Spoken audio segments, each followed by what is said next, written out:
สบายดีพ่อแม่พี่น้องที่อยู่ในลาวและอยู่ต่างประเทศและก็สบายดีพ่อแม่พี่น้องFCทางฝั่งไทยเปิดสุขคนนะค่อยจะมาให้พวกเจ้าฟังคลิปบทสัมภาษณ์โจเซฟระหว่างเท่าตาบหรือว่าเท่า QR นะเราก็ได้มีเว้าถึงว่าก่อนที่เจ้าหน้าที่ทีมกู้ภัยไทยจะเข้าไปในประเทศลาวนะเข้าช่วยเหลือ7 คนที่ติดในถ้ำนั้นก่อนนะเขาจะให้เบิ่งทั้ง2 คลิปเลยนะไปฟังกันคลิปเนาะที่ได้รับเอกสารเสนอจากเมืองรองแจ้งหันเนาะแล้วพวกเราก็ได้มีประสานงานหาเครื่องดูดน้ำของสมาคมใจถึงใจ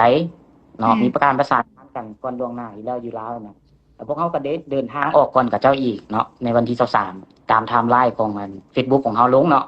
แล้วก็หน่วยกู้สมาคมใจถึงใจก็ไปพร้อมกันเนาะแล้วข้าพเจ้าหันเดินทางในวันที่24เนาะไปพร้อมกับทีมไทยหลังจากไปรับเพิ่นอยู่ด้านเนาะแล้วก็ย้อนกลับไปก็ข้าพเจ้านี่แหละเป็นผู้เฮ็ดเอกสารหนังสือเชิญที่ดังกล่าวหันเข้ามาเนาะตัวนี้ก็เป็นเอกสารตอบรับของสมาคมของอาจารย์เก่งกาจหันเนาะมาซอยพวกเฮาหันเนาะตัวนี้ก็เป็นเอกสารหนังสือเชิญของข้าพเจ้าหันเนาะที่เชิญของทีมงานก็จะไปเนาะภายหลังเฮาได้มาเฮ็ดมาฮอดแล้วล่ะก็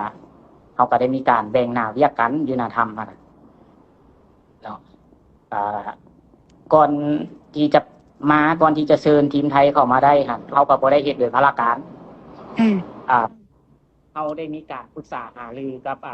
ทางของว่าการเมืองก่อนเพราะว่าการที่จะนำต่างชาติเข้ามาหรือประเทศเพื่อนบ้านเข้ามามันว่าเรื่องการรักษาความปลอดภัยเนาะอยู่ที่ไสสมบูรณ์เมืองรองแจ้งหันเพิ่นเห็นดีแล้วแม่นเฮาค่อยเชิญไปเพิ่นบ่เห็นดีเฮาก็บ่สามารถเชิญมาได้คือกันอันนี้ค่อยสิเว้าสรุปประเด็นที่จะเว้านี่เนาะก็คือว่าทางเจ้าเมืองร่องแจ้งนี่น่ะได้เฮ็ดหนังสือเชิญน่ะสมาคมพวกเจ้านี้ไปเนาะไปช่วยคนติดอยู่ในถ้ำนั้นแล้ววันนี้พวกเจ้าลงไปแล้วพวกเจ้าประสานงานไปแล้วพวกเจ้ารู้ว่าอุปกรณ์หรือว่าความสามารถของพวกเจ้าน่ะมันอาจจะบ่สามารถที่จะเข้าไปในถ้ำนั้นได้เนาะแล้วพวกเจ้าเลยเฮ็ดหนังสือประสานงานขอให้ทีมกู้ภัยให้มาช่วยแม่นบ่แม่นแล้วถูกต้องแล้วแต่ว่าค่อยบ่เข้าใจนี่ทมิตรทุกคนนี่เข้าใจว่าแม่นรัฐบาลลาวหรือว่าเจ้าหน้าที่ของรัฐบาลลาวเป็นคนเฮ็ดหนังสือไปสื่อเขาเนาะแต่บ่แม่นสมาคมพวกเจ้าแล้วโดยที่ว่าแต่ว่าเจ้าก็บอกว่าเจ้าได้ปรึกษาหารือกับเจ้าเมืองก่อนเนาะแม่นแล้วแม่นแล้วโอเคอันนี้ค่อยบ่ฮู้ดอกว่ามันสิผิดสิถูกหรือว่ามันสิถูกต้องตามขบวนการอีหยังนี่บ่ค่อยบ่ฮู้เนาะแต่ว่าแสดงว่าแม่นสมาคมของพวกเจ้าเนาะเป็นคนไปเชิญเอาสมาคมไทยขึ้นมาเนาะแล้ววันนี้มันมีดราม่าหลายอย่างอยู่ในโลกออนไลน์คือเจ้าเห็นนั่นแหละ1มาคือเขาเจ้าว่าเจ้านี่น่ะตักพื้นที่แล้วบ่ให้สมาคมกู้ภัยหน่วยอื่นๆของอยู่ในประเทศลาวเขาน่ะเข้ามาสมทบเพื่อมาช่วยกัน อันนี้เจ้าจิเฝ้าได้เรื่องนี้ตัวนี้เฮาสามารถตอบได้เลยเนาะการกักพื้นที่บ่ให้หน่วยกู้ภัยอื่นเข้ามานะมันบ่แม่นมีสิทธิ์อำนาจของเฮาเนาะตัวค่อยเองเนาะไอ้โจกับตัวน้อยๆสิทธิ์อำนาจไปสร้างเนี่ยทุกคนที่เข้าไปหั่นต้องไปรายงานต่อเพิ่นเนาะว่ากู้ภัยเจ้ามาแบบใดมาซอยหยังก็ต้องมีการรายงานเพิ่นเนาะเจ้าเอาคนมาซอยเวียกบ่แต่ละเวียกแต่ละหน้ามือก็เพิ่นก็เป็นผู้จัดสรรให้การที่เฮาจะแบบว่าโอ้ในนี้สิมาเด้อบ่ให้เข้ามาเด้ออีหยังนะเฮาบ่สามารถเฮ็ดได้เฮาบ่สามารถเฮ็ดได้อีหลีอันนี้เป็นจังซี่เนาะอันนี้ค่อยสิขยายความหมายความว่าข้อกล่าวหาตัวนี้ที่เขาเจ้ากล่าวหาเจ้าว่าเจ้ามีอำนาจในการกักพื้นที่และมีอำนาจในการกีดกันกู้ภัยคนอื่นบ่ให้เข้ามาหั่นเจ้าว่าเจ้าบ่มีอำนาจเนาะเพราะว่าเจ้าเป็นเพียงกู้ภัยอันนี้มันเป็นหน้าที่ของรัฐเจ้าเมืองแม่นบ่ที่เขาเจ้าเบิ่งแย่งกันมันเพราะว่ามันเป็นเมืองร่องแจ้งแล้วมันอยู่ภายใต้กับอำนาจของเจ้าเมืองเนาะแม่นบ่ตัวนี้เจ้ายืนยันจังซี่แม่นบ่แม่นอันนี้มันเจ้ายืนยันจังซี่เนาะล่ะกั้นไผเด้ไอ้โจเพิ่นก็บ่ได้กีดกั้นไผ ผู้ใดเข้าไปก็มีแต่ว่าเพิ่นอยากให้ไปเสนอเพิ่นว่าหน่วยเจ้ามานี่มีหยังมาซอยแหน่มีคนบ่มีหยังมาซอยมีอุปกรณ์หยังมาซอย เพิ่นค่อยสิจัดเข้าในทีมตัวใดตัวหนึงเนาะเพิ่นก็บ่ได้กีดกั้นบ่ได้มีการกีดกั้นหน่วยงานใด หมายความว่าตัวเจ้าเองนี่บ่มีอำนาจคิดกันแล้วถ้าผู้ใดสิไปนี่จะต้องไปแจ้งให้กับทางอำนาจการปกครองหรือว่าเจ้าเมืองอันผู้แม่นบ่อันนี้แม่นระเบียบของเพิ่นแม่นบ่ แม่นระเบียบ โอเคอันนี้คันเบิ่งในมุมนี้ค่อยบ่ได้อยู่ในเหตุการณ์แต่ค่อยค่อนข้างจะเข้าใจได้อยู่คือถ้าสมมุติว่าค่อยเนาะโจเซฟจังซี่เนาะเป็นเสี่ยวสารสมมุติว่าซะว่าหรือว่าเป็นอีหยังที่เป็นกู้ภัยแล้วค่อยสิไปลูกๆค่อยสิเข้าไปเฮ็ดเวียกเลยนี่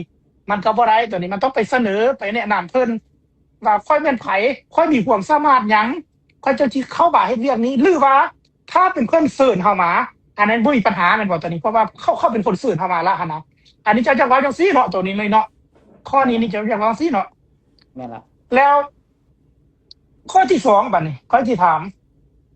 มันมีคนนี่เอาคลิปวิดีโอเจ้านี่เนี่ยมาลงเจ้าหันนอนเฝ้าจอ CCTV อยู่เนาะแล้วเจ้าบ่เฮ็ดเวียกเจ้านี่เล่นเกมซึ่งอันนี้ก็เห็นเจ้าเล่นเกมแท้เจ้าที่อธิบายเนี่ยได้ตัวนี้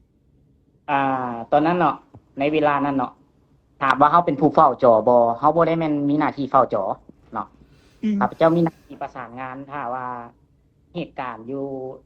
จุดเกิดเหตุนะมันมีสภาพข้าพเจ้าต้องมีการหารายงานเนาะซึ่งในหน้าเวียกของข้าพเจ้าก็เป็นประสานงานตัวนั้นซึ่งในตอนที่นอนหั่นก็มันก็เป็นโมงที่ดึกแล้วเนาะก็พักผ่อนเนาะก็เข้าเล่นเกมหั่นแหละเล่นก็บ่ได้เล่นเบิดเกมดอกเล่นพอผ่อนคลายสมองหั่นเนาะแล้วก็ดังที่เป็นคลิปหั่นแหละ อันนี้โดยส่วนตัวค่อยเนาะน่าจะเขาเห็นคลิปตัวนี้ปุ๊บค่อยมาคิดเขาคิดจังซี่ได้ถ้าสมมุติว่ามันโจเซฟนี่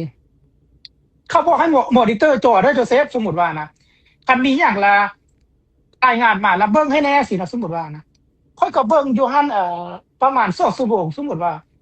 แล้วอยู่ๆเขาจับ Facebook มาไถเพราะมันบ่มีสภาพอย่างนี้หรือว่าเขาจับเกมมาลิ้นหรือจับ YouTube มาเบิ่งแล้วถ้ามีคนมาถ่ายเอาค่อยตอนนั้นนะแล้วไปว่าโจเซฟบ่เฮ็ดเวียกค่อยก็ว่ามันก็บ่ยุติธรรมก็ค่อยปานใดเนาะตอนนี้เนาะแต่ว่าคลิปยังถ่ายได้นะแต่ว่าตัวนี้เจ้ายืนยันว่าตอนนั้นบ่แม่นเจ้าเป็นคนมอนิเตอร์จอว่าเจ้าเป็นแค่ผู้ประสานงานแม่นบ่แม่นซึ่งเป็นที่เฝ้าสังเกตการอยู่มอนิเตอร์บ่ได้มีที่จอมีผู้อื่นอีกแม่นบ่เบิ่งอยู่หั่นแม่นมีผู้อื่นก็แม่นทีมรับซอบของเขาเจ้าหั่นแหละเจ้าของเครื่องหั่นแหละแสดงว่าเจ้าของเครื่องที่เขาจะเอามาเขาจะเป็นคนเบิ่งแต่เจ้านี่เป็นผู้มอนิเตอร์จอเจ้านี่เป็นผู้ประสานงานถ้าเขาเจ้าบ่เขาพวกเจ้าใช้วิทยุหรือใช้หยังวิทยุแม่นไปใช้ตอนที่มีสัญญาณบ่ได้ใช้เจ้าขนาดเจ้าประสานงานเจ้าใช้หยังประสานงานกันครับเฮามีสัญญาณอินเทอร์เน็ตเนาะเฮาใช้ WhatsApp โอเคเข้าใจแสดงว่าเจ้าหันเฮ็ดตัวนั้นแล้วจะไปเล่นเกมเนาะนั่นล่ะเนาะนะเดี๋ยวมาฟังต่อคลิปที่2กัน